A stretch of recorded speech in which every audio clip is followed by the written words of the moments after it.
Ngayon ito po si Pepa nga sinisan ka na po.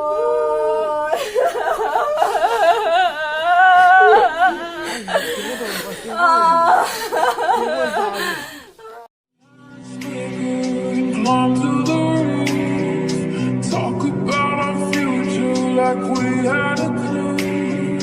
Never planned one day I'd be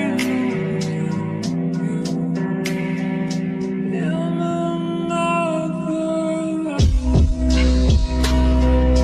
I would be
si Pathenin na Samuno Henlang.